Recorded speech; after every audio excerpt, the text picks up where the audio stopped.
தமிழ் சினிமாவில் அந்த காலத்தை பார்த்தோன்னா ஒரு பாடல் கவர்ச்சிங்க மட்டும் நடனம் பண்ணாங்க. அப்படி நடனம் பண்ணவங்கள ஜெயமாலினி, சில்க் சுமிதா, அனுராதா, டிஸ்கோ சந்தி போன்றவங்க பிரபலம் பண்ணாங்க. ஒரு கடத்தில் பார்த்தீங்கன்னா அதிக கவர்ச்சி காட்டாமல் கொஞ்சம் காரணம் அப்படி பாடல் முன்னணிகள் நடனமாட ஆரம்பித்தாங்க. இன்று இளம் சினிமா ரசிகருக்காக கடந்த 30 வருடங்கள் அப்படி ஒரு பாடலுக்கு நடனம் ஆடிய சில முன்னணி கதை பற்றி இந்த கனலில் பார்க்க போகிறோம். இந்த வீடியோ முழுசாக பார்க்கணும்னா லென்த் அதிகமாக இருக்க 2 பாகமாக கொடுக்க போகிறேன்.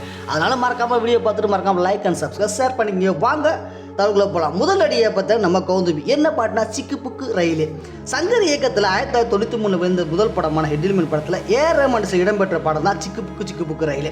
அப்பாடலுக்கு அப்போது முன்னணி கதாநாயகர் இருந்த 90 காலகட்டங்களில் இருந்தவர் தான் நடிகை கௌதமி பிரதோவன் இணைந்து நடனமாடிப்பாங்க அந்த பாட்டுக்கு. அந்த காலத்தில் இளைஞர் மத்திய அந்த பாடல் மிகப்பெரிய வைரல் ஹிட் ஆகிடுன்னு கூட சொல்லலாம். அப்போது சிறுவனாக இருந்த நம்ம ஜிவி பிரகாஷ்குமார் தான் அப்பாடல் துவக்கத்தில் முதல் வரியை பாடியிருப்பார் சிக்கு புக்குன்னு. அடுத்த 2வது நடிகான்னு பார்த்தீங்கன்னா ரோஜா என்ன பண்ணும்போது தங்க நிறத்துக்கு தான் தமிழ்நாட்டை எழுதி தரட்டுமா. எஸ் ஏ சந்திரசேகரன் இயக்கத்தில் விஜய், இசா கோபிகர் மற்றும் பல நடிப்பில் 1999 திரைப்படம் தான் நெஞ்சில்லை. அந்த படத்தில் தேவா இசையில் பார்த்தீங்கன்னா விஜயும் சொன்னதாக பாடியிருப்பாங்க. தங்க நிறத்துக்கு தான் பாடு 90 காலகட்டங்களில் ஒவ்வொரு படத்துலையும் இப்படியான கவர்ச்சி பாடல் கண்டிப்பாக இருந்திருக்கும். அப்போது கதாநாயகி இருந்த ரோஜா பெருசாக பட வாய்ப்பெல்லாம் இறங்கும்போது இருந்த நேரத்தை கிளாமர் ஆடையில் ஒரு குத்தாட்டம் போட்டிருப்பார் நடிகை ரோஜா. அதே போல் பிரசாத்தோட காதல் கவிதை படத்தில் ராஜசுந்தர் மாஸ்டருடன் ஆளான 4வது பாடல் குத்தாட்டம் போயிருந்தார் நம்ம நடிகை ரோஜா. அடுத்த 3வது நடிகை யாருன்னு பார்த்தீங்கன்னா ஷில்பா ஷெட்டி என்ன பாட்டு பார்த்தீங்கன்னா மெக்ரீனா. எஸ் ஏ சூர்யா இயக்கத்தில் பார்த்தீங்கன்னா விஜய், சோதியா மற்றும் பல நடிப்பில் 2000 ஆண்டு வெளிவந்த திரைப்படம் தான் குஷி. அந்த படத்தில் தேவாட இசையில் பார்த்தீங்கன்னா எல்லா பாட்டுமே வைரல் ஹிட்டு மாஸ்க்குன்னு சொல்லலாம். ஒரே படத்தில் 2 முன்னணி நடிகைகளே ஒரே நேரத்தில் பாட தனித்தனி நடனம் வச்சிருப்பார் நடன மாஸ்டர்.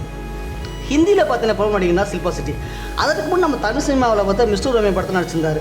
அப்போ நடித்தவங்கள அந்த படத்தில் இடம்பெற்ற அந்த மெக்ரினா பாடல் இடம்பெற்ற வெஸ்ட் நேரத்தில் செம்ம குத்தாட்டம் போட்டு போயிருப்பாங்க நம்ம ஷில்பா ஷெட்டி. அடுத்த நடிகான்னு பார்த்தீங்கன்னா நம்ம மும்தாஜ் என்ன பண்ணுறோம்னா எல்லாருக்கும் பிடிச்ச பாட்டு கட்டிப்பிடிடா. குஷி படத்தில் விஜயோடன் சேர்ந்து கட்டிப்பிடிக்கிற பாடல் கெட்டாட்டம் ஆடி இருந்தார் மும்தாஜ்.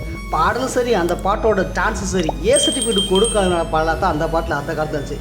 இந்த காலத்தில் அப்படி ஒரு பாட்டு சொல்லுவேன் எத்தனை கட்டு வந்திருக்குமோ எத்தனை எடிட் வந்திருக்குமோ யாருக்கு தெரியும். ஸோ அடுத்த நடிகை யாரும் பார்த்தீங்கன்னா நம்ம சிம்ரன் என்ன பாட்டுனா ஆள் தோட்ட பூபதி நானடா. வின்சென்ட் செல்வா இயக்கத்தில் விஜய் நடிப்ப 2002ஆம் ஆண்டு வெளிவந்த திரைப்படம் தான் யூத். விஜய் படங்கள் என்றாவே அந்த படங்களில் பாட்டு செம்ம மாசாக இருக்கும், ஹிட்டாக இருக்குன்னு சொல்லலாம். நடன பாடல் என்றாவே விஜயோட டான்ஸ் தனி ரகம் தான். அந்த படத்தை பார்த்தீங்கன்னா மணிசர்மா இசையில் இடம்பெற்ற ஆள் தோட்ட பூபதி நானா பாடலுக்கு சிம்ரன் நடனம் ஆடி இருந்தார். 20 டான்ஸு 2 பேரும் போட்டு விட்டு அந்த மாதிரி டான்ஸை ரேல் செஞ்சுருப்பான்னு சொல்லலாம். இப்போது கூட அந்த பாடல் ஆடாமல் நம்ம இருக்க முடியுமா, செம்ம டான்ஸ் போகலாம், அந்த அளவுக்கு தாராளமான பாட்டு சொல்லலாம். அதே போல் எதிர்முறும் படத்தில் ராஜசுந்தர் மாஸ்டருடன் இணைந்து தொட்டு பேசும் சுல்தானா பாடலுக்கு நடனம் ஆடி இருந்தார் சிம்ரன். இந்த பாடலை பார்த்தா சமீபத்தில் அஜித்தின் குட் பேட் அக்லி படத்தில் மீண்டும் இடம்பெற்று ட்ரெண்ட் ஆனது எல்லாம் தெரியும். ஸோ இந்த வீடியோ பிடிச்சவங்க மறக்காமல் லைக் அண்ட் சப்ஸ்கிரைப் ஷேர் பண்ணிட்டு போங்க.